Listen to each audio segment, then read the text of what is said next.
कि नबी अकरम सल्लल्लाहु अलैहि वसल्लम का जो पहला निकाह हुआ था, पहली शादी हुई थी हजरत खदीजा रजी अल्लाह ताला अन्हा से। उस वक्त नबी अकरम सल्लल्लाहु अलैहि वसल्लम की उम्र थी 25 साल और हजरत खदीजा की उम्र थी 40 साल।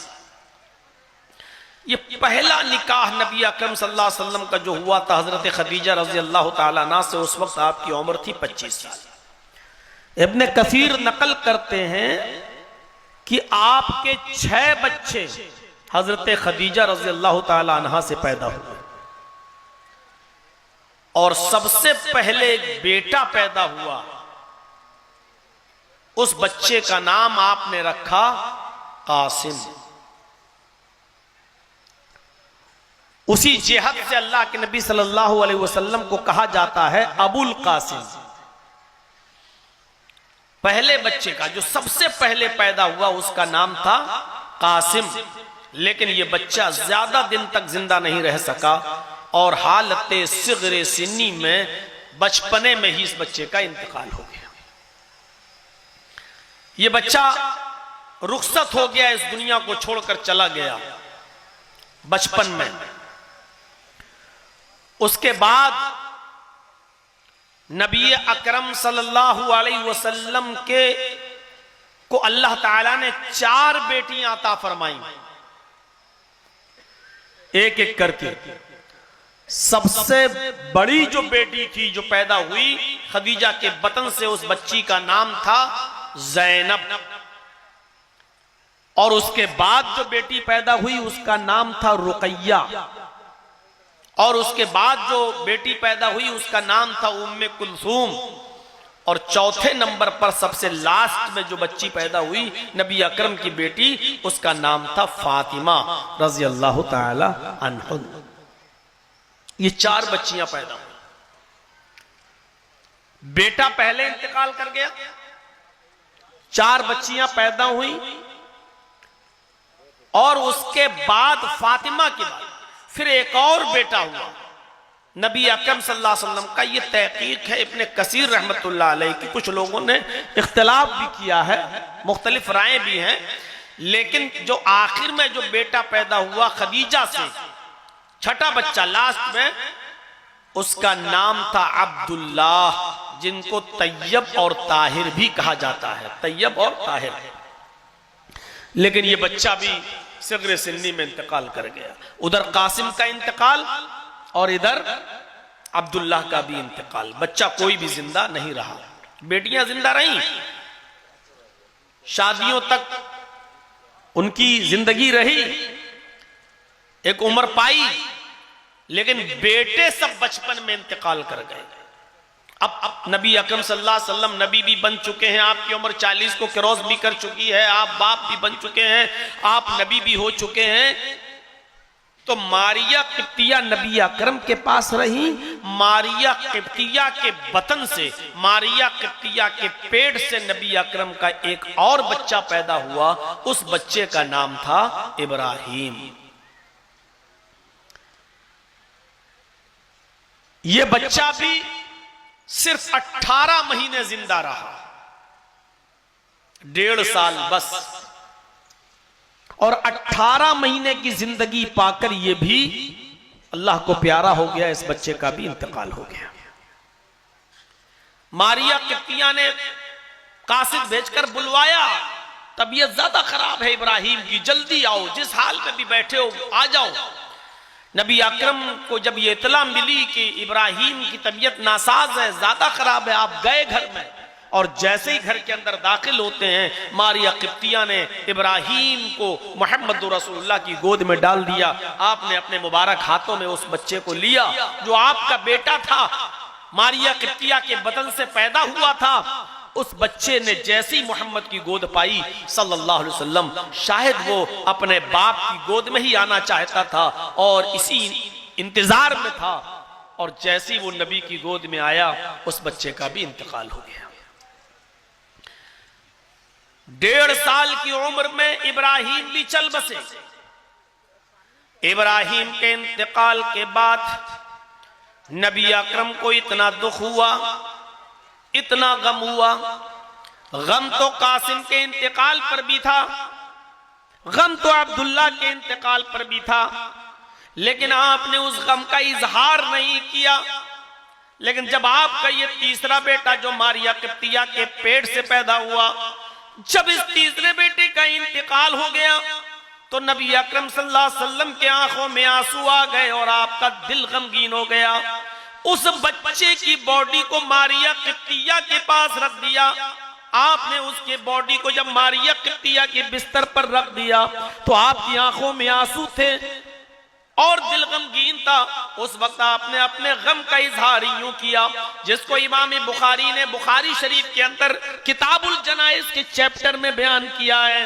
ये गम का इजहार अल्लाह के नबी कुछ इस अंदाज से कर रहे हैं, इन्नल ऐन तदमउ वल क़ल्ब यहज़ुन, इन्नल ऐन तदमउ वल क़ल्ब यहज़ुनु वला नक़ूलु इल्ला मा यरज़ा रब्बुना व इन्न बिफ़िराक़िका या इब्राहीम लमहज़ूनून।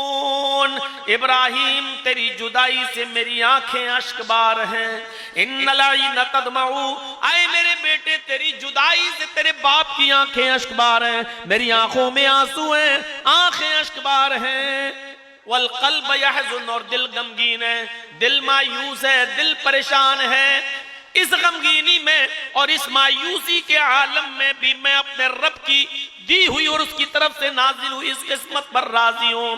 वला नक़ूलु इल्ला मा यरज़ा रब्बुना, लेकिन हम अपनी जबान से वो जुमले अदा नहीं करेंगे जिससे मेरा रब नाराज हो जाए। मैं अपनी जबान से वो बातें नहीं कहूंगा जिससे मेरा मौला नाराज हो जाए। वला नक़ूलु इल्ला मा यरज़ा रब्बुना, हम अपनी जबान से वो बातें नहीं निकालेंगे जिससे हमारा रब नाराज हो जाए। यानी वावेला नहीं मचाऊंगा, मातम नहीं करूंगा, हाय वाय नहीं मचाऊंगा, गरीबान चाक नहीं करूंगा, जाहिलियत के नारे नहीं लगाऊंगा। लेकिन आए मेरे बेटे तेरी जुदाई से आंखों में आंसू जरूर है, दिल गमगीन जरूर है। हम वो जुमले अपनी जबान से अदा नहीं करेंगे जिससे मेरा मौला नाराज हो जाए, जिससे मेरा रब नाराज हो जाए। वो इन्ना बिफिराक़िका या इब्राहीम लमहज़ूनून, लेकिन हाय मेरे बेटे तेरी जुदाई से मैं गमगीन जरूर हूं। आपके ये जुमले खुद बतला रहे हैं कि अल्लाह के नबी सल्लल्लाहु अलैहि वसल्लम को कितना गम हुआ था। और इसी गम के मौके पर जब आपके आंखों में आंसू हो और आपके पड़ोस में अबू लहब, अबू जहल, आस इब्न वाइल और इन जैसे मुशरिकीन मक्का और काफिरीन जश्न मना रहे हो, खुशियां मना रहे हो। आप भी सोचिए कि अगर आपके घर में किसी अजीज का इंतकाल हो जाए और बगल में जश्न मन रहा हो तो आपके ऊपर कैसे, और वो जश्न भी खुशी में मनाया जा रहा हो, इस खुशी में कि मोहम्मद का बेटा मर गया। सबसे ज्यादा बढ़ चढ़कर आस इब्न वाइल था और अबू लहब। इन लोगों ने ये जुमले अदा करना शुरू किए। जुमले देखिए, इधर अल्लाह के नबी की जबान से जुमले निकल रहे हैं, बेटे तेरी जुदाई से मेरी आंखें अश्कबार हैं, बेटे तेरी जुदाई से तेरे बाप का दिल गमगीन है। यहां ये जुमले और उधर काफिरों के जुमले, अबू लहब, अबू जहल, आस इब्न वाइल के जुमले। लोगों खुश हो जाओ, मोहम्मद का बेटा मर गया, मोहम्मद की नरीना औलाद मर गई, मोहम्मद के सारे लड़के मर गए, अब मोहम्मद का कोई लड़का ना रहा। बाप की विरासत को बेटा जिंदा रखता है, लेकिन मोहम्मद का तो कोई बेटा ही नहीं रहा। मोहम्मद की विरासत को, मोहम्मद के दीन को, मोहम्मद के मजहब को अब कौन जिंदा रखेगा? मोहम्मद के मरने के बाद मोहम्मद का दीन भी मर जाएगा, मोहम्मद के मिटने के बाद मोहम्मद का दीन भी मिट जाएगा। और जिस दिन मोहम्मद मरेगा, मोहम्मद का नामो निशान भी खत्म हो जाएगा, कोई मोहम्मद का नाम लेने वाला नहीं होगा। बगल में ये जुमले अदा किए जा रहे हैं सल्लल्लाहु अलैहि वसल्लम। गौर कीजिए, एक तरफ आपकी आंखों में आंसू हो, गम के पहाड़ टूटे हुए हो, औलाद की जुदाई का गम सता रहा हो, और दूसरी तरफ यह कहा जा रहा हो कि लोगों इंतजार करो मोहम्मद के मरने का, मोहम्मद के मरने के बाद मोहम्मद का दीन भी मर जाएगा, मोहम्मद के मरने के बाद मोहम्मद का दीन भी खत्म हो जाएगा, मोहम्मद के मरने के बाद मोहम्मद का नामो निशान भी मिट जाएगा, ना कोई इस्लाम का नाम लेने वाला होगा और ना कोई मोहम्मद का नाम लेने वाला होगा। जब ये जुमले अल्लाह के नबी के कानों में गए, मोहम्मदुर रसूलुल्लाह के कानों में गए, तो आपने नजरें आसमान की ऊपर डाली, आपकी निगाहें आसमान पर गईं। ये सवालिया नजरें थी, इस्तिफामिया निगाहें थी। जिन निगाहों के उठने को अल्लाह रब्बुल आलमीन ने पढ़ लिया कि मेरा नबी क्या चाहता है, मेरे नबी की आंखें क्या बता रही हैं। गोया के नबी अकरम ने जब अपनी निगाहें आसमान पर उठाई तो ये सवाल कर रही हो कि इलाहुल आलमीन, क्या मेरे इंतकाल के बाद ये दीन मिट जाएगा? क्या मेरे इंतकाल के बाद ये इस्लाम मर जाएगा जिसको हमारे सहाबा, हमारे चाहने वाले अपनी खून की कुर्बानी देकर जंगों में जिहाद करके शहादत हासिल करके सींच रहे हैं? क्या ये मिट जाएगा? क्या मेरा नामो निशान भी खत्म हो जाएगा? क्या मेरे नाम का जिक्र भी नहीं होगा? आपकी निगाहें आसमान की तरफ उठी हो, गोया की सवाल कर रही हो। उधर अल्लाह रब्बुल आलमीन ने मुहम्मदुर रसूलुल्लाह की निगाहों को पढ़ लिया और फौरन जिब्राइल अमीन को भेजा और कहा, जिब्राइल जाओ मेरे नबी के जख्मी दिल पर मरहम रखो, मेरे नबी जनाबे मोहम्मद रसूलुल्लाह को तसल्ली दो, तशफ़ी दो, उनको सुकून पहुंचाओ। उस वक्त अल्लाह ताला ने कुरान की सूरत नाजिल फरमाई और जिब्राइल अमीन को भेजा कि जाओ और कह दो कि अल्लाह रब्बुल आलमीन आपके नाम को कभी मिटने नहीं देगा, इस इस्लाम को कभी खत्म नहीं होने देगा और आपका नाम कभी मिटेगा नहीं। तब जिब्राइल कुरान की सूरत लेकर नाजिल होते हैं, इन्ना आतैना कल कौसर। आए मोहम्मद सल्लल्लाहु अलैहि वसल्लम, आपके रब ने फरमाया है हमने आपको खैर कसीर से नवाजा है, हमने आपको बहुत सी भलाइयों से नवाजा है। फसल्लि लिरब्बिका वनहर, आप कबीदा खातिर मत होइए, आप मायूस मत होइए, आप परेशान मत होइए। आप जिस तरह नमाज पढ़ते हैं उसी तरह पढ़ते रहिए, आप जिस तरह कुर्बानी करते हैं उसी तरह कुर्बानी देते रहिए।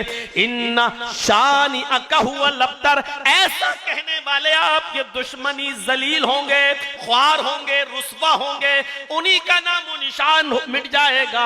अब तर कहते हैं जिसकी नस्ल का सिलसिला कट जाए और खत्म हो जाए, जिसकी नस्ल आगे न बढ़े, उस शख्स को अरबी में अबतर कहते हैं, यानी अब आगे नहीं बढ़ सकती। यानी मोहम्मदुर रसूलुल्लाह का कोई बेटा ही नहीं तो नस्ल कैसे बढ़ेगी? यानी जब मोहम्मद ही मर जाएंगे, मोहम्मद की कोई नस्ल ही नहीं रहेगी, बेटा ही नहीं रहेगा, तो मोहम्मद के दीन को जिंदा कौन रखेगा? तो फरमाया अल्लाह ताला ने, ऐसा कहने वाले आपके दुश्मन ही अबतर होंगे, यानी उन्हीं की नस्लें कट जाएंगी, कोई उनका नाम लेने वाला नहीं होगा, उनका नामो निशान ही मिट जाएगा। आपके दुश्मनों के साथ ऐसा होगा और आपके साथ ऐसा नहीं होगा। आप बस रंजीदा मत होइए और आप कबीदा खातिर मत होइए, आप परेशान मत होइए। कितनी भलाइयों से नवाजा है, कितनी खूबियों से नवाजा। इन्ना अतैना कल कौसर, आए नबी हमने आपको खैर कसीर से नवाजा। एक एक करके खूबी को गिनते जाइए और देखते जाइए। पढ़िए कुरान की ये आयत, अलम नशरह लका सदरक। आए मोहम्मद सल्लल्लाहु अलैहि वसल्लम, क्या हमने आपके लिए आपके सीने को खोल नहीं दिया है? ववज़अना अन्का विज़रक अल्लज़ी अनक़ज़ ज़हरक, और क्या हमने आपके ऊपर से वो बोझ हटा नहीं दिया जो बोझ आपकी कमर को तोड़े डाल रहा था? जिस बोझ से आपको तकलीफ हो रही थी, जो आपकी कमर को तोड़े डाल रहा था, क्या वो बोझ हमने आपके ऊपर से खत्म नहीं कर दिया? और उसके बाद देखिए, वरफ़अना लका ज़िक्रक, और क्या हमने आपके नाम को, आपके जिक्र को बुलंद नहीं कर दिया? कौन कहता है कि आपके इंतकाल के बाद आपका नाम मिट जाएगा? ना इस्लाम मिटेगा ना आपका नाम मिटेगा। कौन कहता है? जब तक लोग इस दुनिया में वुजू बनाते रहेंगे और वुजू बनाते वक्त बिस्मिल्लाह कहेंगे तो वुजू के बाद की दुआ में वो आपका नाम लेंगे, अशहदु अल्ला इलाहा इल्लल्लाह व अशहदु अन्ना मुहम्मदन अब्दुहु व रसूलुहु। आपका नाम लिया जाता रहेगा। और ये हम और आप सब जानते हैं कि 1400 साल का जमाना गुजर चुका है, आज तक वुजू हो रहा है और कयामत की सुबह तक इंशाअल्लाह वुजू होता रहेगा। और वुजू के बाद की दुआ में मुहम्मदुर रसूलुल्लाह का नाम लिया जाता रहेगा। अलम नशरा लक सदरक व वज़अना अन्का विज़रक अल्लज़ी अनक़ज़ ज़हरक व रफ़अना लक ज़िक्रक। क्या हमने आपके जिक्र को, हमने आपके नाम को बुलंद नहीं कर दिया? जब तक वुजू बनता रहेगा और वुजू बनाया जाता रहेगा, आपका नाम भी लिया जाता रहेगा। यानी वुजू कयामत की सुबह तक बनता रहेगा तो कयामत की सुबह तक आपका नाम लिया जाता रहेगा। कौन कहता है कि आपके इंतकाल के बाद आपका नामो निशान मिट जाएगा? मस्जिद की बुलंदी पर खड़े होकर जब मेरा कोई बंदा अजान देगा और अजान के कलमात बुलंद करते हुए जहां मेरी उबूदियत का ऐलान, जहां मेरी माबूदियत का ऐलान करेगा, जहां मुझे अल्लाह मानने का ऐलान करेगा, अशहदु अल्ला इलाहा इल्लल्लाह, जहां वो मेरी वहदानियत का इकरार करेगा, कसम है मुझे अपने इज्जत व जलाल की, उसकी अजान उस वक्त तक मुकम्मल नहीं होगी जब तक कि वो मेरे नाम के बाद आपका नाम न ले ले। अशहदु अन्ना मुहम्मदर रसूलुल्लाह, जब तक वो आपके नाम के, मेरे नाम के बाद आपके नाम का जिक्र न कर दे, उसकी अजान भी मुकम्मल नहीं होगी। कौन कहता है कि आपके इंतकाल के बाद आपका नामो निशान मिट जाएगा? जब तक कायनात के, इस कायनात आरज़ी पर मेरा नाम लिया जाता रहेगा, आपका नाम भी लिया जाता रहेगा और आजान कयामत की सुबह तक होती रहेगी तो आपका नाम भी कयामत की सुबह तक लिया जाता रहेगा।